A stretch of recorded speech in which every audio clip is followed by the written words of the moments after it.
One.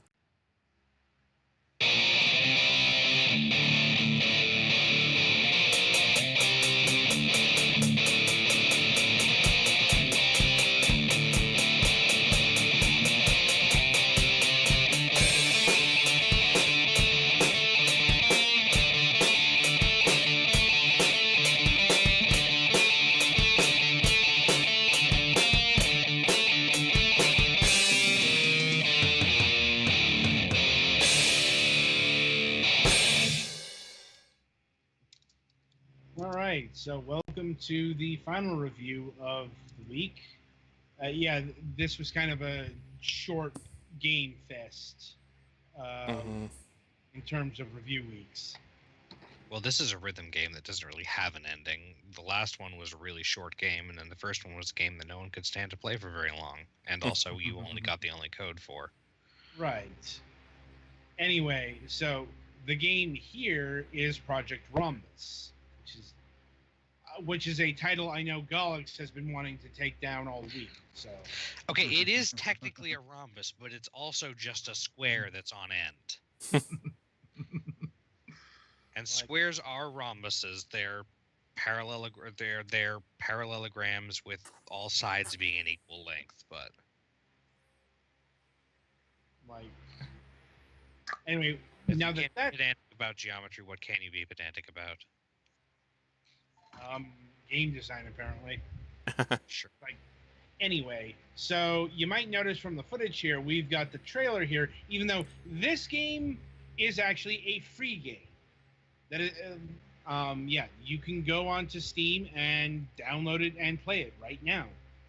Yeah, we all played this some, but it's a rhythm game, and it's distracting to try to play one of those while discussing things. Mm-hmm.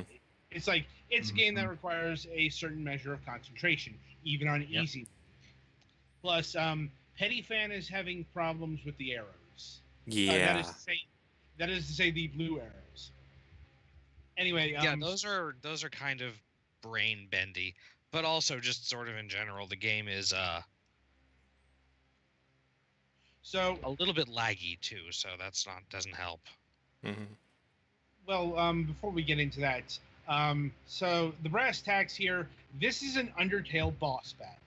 Yeah, this is Undyne's boss fight from Undertale. You're in the equivalent of shield mode. You have to turn and block all the incoming projectiles, and there are some that are different colors that go the opposite direction right when they're about to hit you. It's literally the same mechanic, just transposed to a techno background, and I guess about as fleshed out as a game as could be expected from a premise like this. And also checking the actual Undertale boss fight, the arrows in that one, the arrows that go to the other side are also visibly backwards as they're approaching. So that might help, in addition to being a different color, that might be part of why it's so much. I found those incredibly hard too. On normal mode, I could not get past the first or second one of those. I suppose, but anyway, so yeah, this is a pretty simple game. It's I'd say even simpler than the game we just reviewed, Duped, because that had multiple mechanics and stuff. This is just that one premise, that one idea, stretch over 4 difficulties. So at the outset, you get easy, medium, hard. And if you last about 60 seconds, so this game is also doing a super hexagon thing as well. You can unlock expert mode. Which is the only point of progression that I could see from this thing. Yeah, it keeps track of your best time at each difficulty, but this game is free for a reason, because it's honestly pretty limited. Like, obviously, its scope has been expanded from the mini game boss battle thing, but it's still basically 4 tracks. That is to say, each mode has its own unique piece of music, but you can't change the track there, nor can you add your own music in. Like the Mm. music that plays is the music that plays. And I guess the progression of the approaching things is based on the music, but not as really obviously as it could be. Mm-hmm. Like it's not at all the same as mm, most like Dance Dance Revolution or something, where it's like you're obviously hitting on beats and or rock whatever. Mm-hmm. and the game is very abstract, about as abstract as you can get. Mm. It's, you know, because the visualizer is just the rhombus pulsating colors. Mm-hmm. That's it. Uh, it is once again, it is a very simple game, but it usually doesn't cost any money. I say usually because there is an option to pay $1 to the developers. Which is literally it's described Donation. as the donation DLC. Yeah. Or donationware. This is a fairly time-honored tradition in the realm of freeware. Like, Mm. it's like if you like the game, support the developers, send money their way. Mm-hmm. You don't have to, but if you want, it's there. And there's like nothing extra for doing it. It's just kind of, here, have $1. Yep, the DLC is to give the devs $1. Yeah. It's like, and in case you're wondering, no, there's the soundtrack is not on Steam, which kind of makes sense since that's kind of the purpose of the game itself. Yeah. Mm-hmm.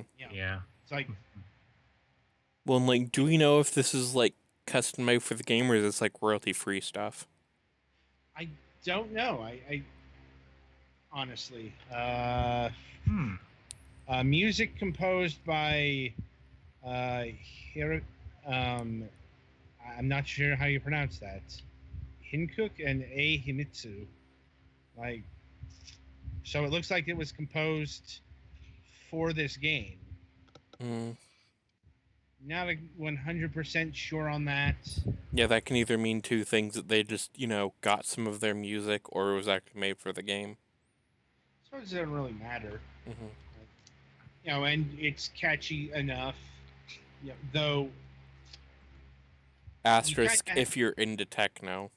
Yeah, it's like, yeah, if you're not into electronic music, just go find another rhythm game, I suppose. Because, once again, it's what you see is what you get, and what you hear is what you get. I wouldn't recommend adding your own music. You mute the music in game and play your own thing.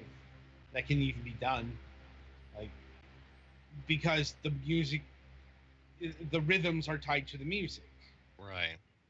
So, Well, at least one interesting thing about this is the song will keep going after you fail. Like where a lot of other games, it'll start the song over. The song will actually pick up where it left off. and it'll keep playing until it ends, and it'll loop back around. Like, it's not really dependent. Like, the level doesn't seem to last the length of the song either. It's dependent on your survival. So that's another nice touch. That being said, this is not a game you're going to be. This is a game you're probably going to be playing for about a half an hour at most. Mm-hmm. Like, because it's very simple and the one thing. Like, I guess if you can last a long time, sure, but yeah, I feel like in rhythm games like this, a lot of the variety and length of play stuff comes from having multiple different songs to do, and this game does not have much of that. Yeah, it's So, like it's kind of the same reason I got bored with Super Hexagon.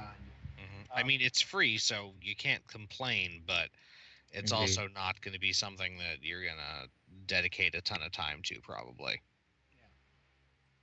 Right. And that's just fine. Given given the scope of the game and everything, it lasting, ostensibly a few minutes is kind of the point. Like this doesn't like this isn't a game where you're going to be playing like a level for 15 minutes unless you are really good with your reflexes and really good with timing and all that. And that takes practice. So, and I can't say it's all that worth it either because uh, there are no leaderboards. Yeah. There's no etching of your accomplishments other than unlocking another mode. At best, if you stream it, but some places, I mean, I guess you can open the game and show people your records. Mm-hmm. Still, it's nothing compared to an actual leaderboard. Yeah. Yeah. All right, I think that'll about do it for Project Rhombus. Once again, there's not much to talk about in comparison to some of the other games we've done. Mm-hmm. So, with that in mind, the week ahead. Right. So, coming up, we do have a Tuesday interview, and that is with Marco Monomir Guardia of Demimonde Studios.